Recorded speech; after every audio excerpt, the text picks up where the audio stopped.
Mas Hudori, kalau saya menyimpulkan sedikit dari pembicaraan kita sampai segmen 3 ini adalah salah satu yang jadi problem adalah soal distribusi D1 dan D2 tadi.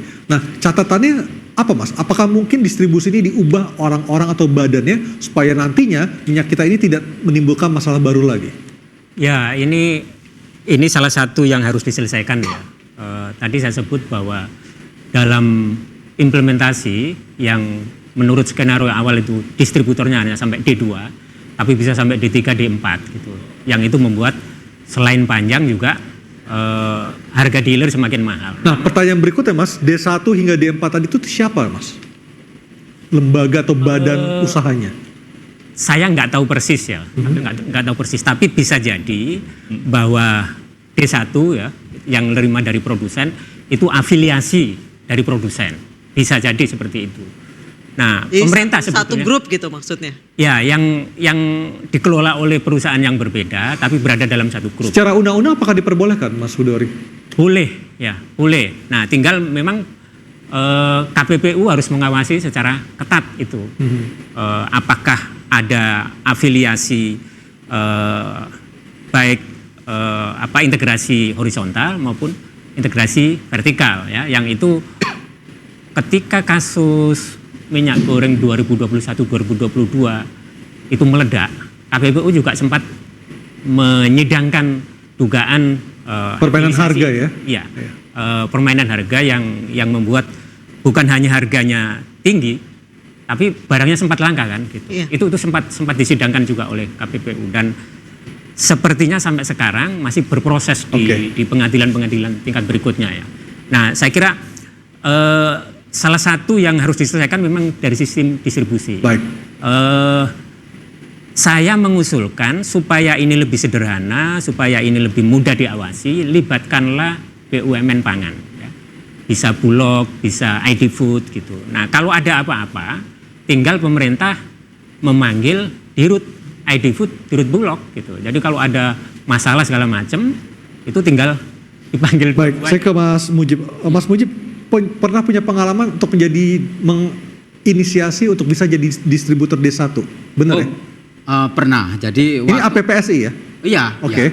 Tentu gini, APPSI ini karena perkumpulan bukan badan usaha. Kami agreement dengan salah satu perusahaan lah. Jadi kami pakai entity perusahaan untuk nanti itu semua manajemen pengelolaannya itu under kita, tapi memang pakai badan usaha kan yang punya badan hukum usaha. Nah, kita sudah daftarkan di Simirah. Simirah itu di bawah Kementerian Perindustrian. Simirah itu aplikasi yang waktu itu dibikin oleh Kementerian Perindustrian gitu. Tapi ya tidak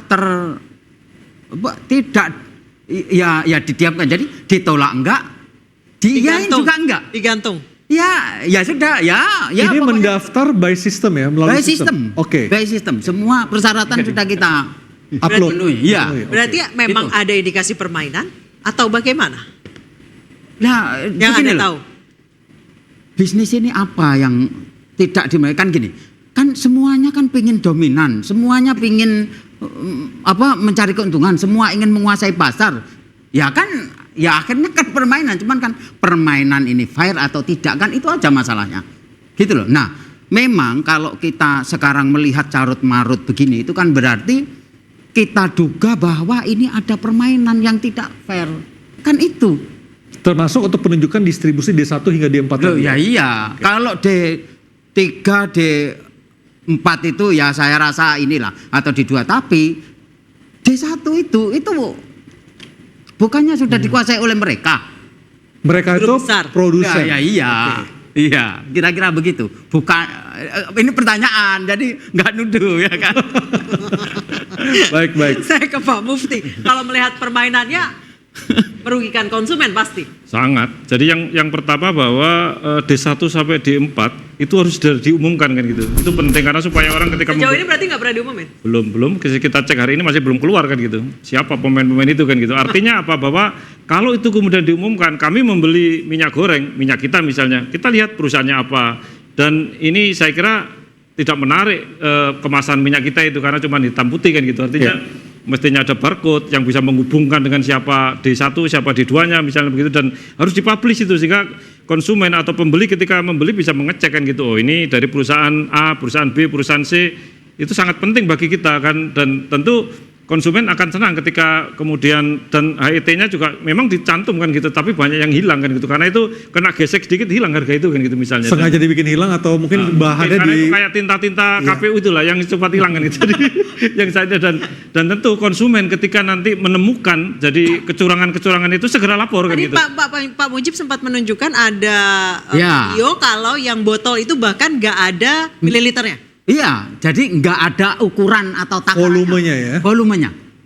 Ya. Padahal kalau kita beli minyak harusnya ada volumenya 1 liter, 2 liter. Kan gini, Harus ada. Iya. misalnya gini, jadi ada waktu itu produsen yang memang nggak mengemas 1 liter atau 1000 mililiter, ya kan? Tapi 900 mililiter, ya nggak apa-apa, sah-sah saja. Artinya itu terpenuhi kewajiban pengemas untuk menginformasikan volume, kan gitu? 900 betul. Asal labelnya ditulis 900. Loh, ya makanya itu. Tapi ini tidak ada. Coba. Nah, belum lagi itu yang ditemukan Pak Menteri kemarin, dan kami sangat berterima kasih nih kepada Pak Menteri Pertanian. Harusnya ini Kementerian Perdagangan ini yang ya kan, kan ini di bawah regulasi Kementerian Perdagangan. Jadi harus ngecek random lah gitulah. Ini malah Pak Menteri Pertanian yang kebetulan lagi ingin memastikan tidak ada gejolak di pasar, supaya stabilitas harga ini masyarakat itu merasa tenang, tidak ada ras gitu loh maksudnya. Nah ini itu kan berarti selama ini, apalagi seperti tadi yang Pak Hudori sampaikan, ada dugaan atau gini, jadi ada dugaan bahwa ini kayaknya lama, ini nggak hanya kemarin gitu loh. Iya kan? Ya kan artinya ini pengawasannya juga lemah. Dan ini kenapa misalnya aturan minyak kita atau minyak yang hasil DMO itu kemudian terpusat di ini loh yang mengatur ini Kementerian Perdagangan loh. Jadi jangan-jangan ya permainannya juga ya kan kira-kira begitu ya, kita nggak tahu ya kan kira-kira gitu. Pak Hairul, saat ini bulan puasa mau lebaran, nggak ada berita ini pun harga bergejolak. Ini enaknya seperti apa mengaturnya jelang lebaran?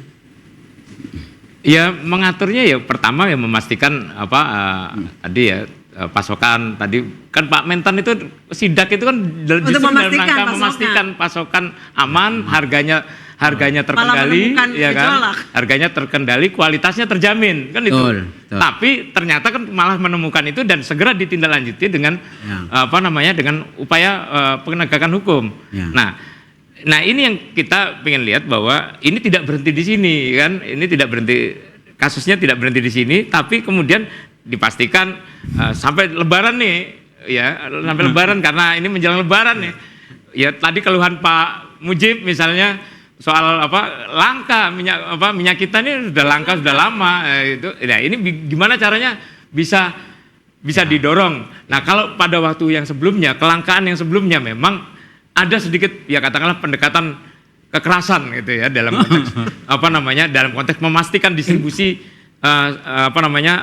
sampai dengan pasokan tersedia di pasar itu ada sedikit kekerasan negara dalam konteks itu ya. Intervensi. Ada intervensi gitu ya. Harus gitu lagi sekarang. Nah sekarang kalau seperti itu kan itu sifatnya insidental ya. Yeah. Kita berharap mumpung masih ada waktu yang cukup untuk memastikan sampai dengan Lebaran ini, kita berharap ada pembenahan. Mulai langkah pembenahan lah ya, walaupun belum sempurna tapi dimulai dulu nih pembenahan supaya setidaknya sampai dengan Lebaran nanti pasokannya aman dulu. Tapi bukan berhenti di situ juga, sistem pengawasan, sistem pemantauan untuk dari produksi sampai distribusi sampai ke pengguna akhir ini juga harus dipastikan beres gitu ya. Termasuk ya digitalisasi itu juga bukan hanya sekedar asal ada gitu ya. Tapi kalau memang seperti yang cerita Pak Mujib tadi, pengalaman mendaftar lewat aplikasi itu, ya aplikasi itu disediakan bukan hanya untuk orang supaya bisa mengisi, tapi juga untuk dilihat, untuk dipantau dan jangan dicuekin ya Pak ya. Dieksekusi gitu ya. Oke. Sekali lagi ini permainannya ternyata sudah berlangsung cukup lama yang merugikan konsumen. Kita akan membahasnya usai jeda, tetap di Interupsi.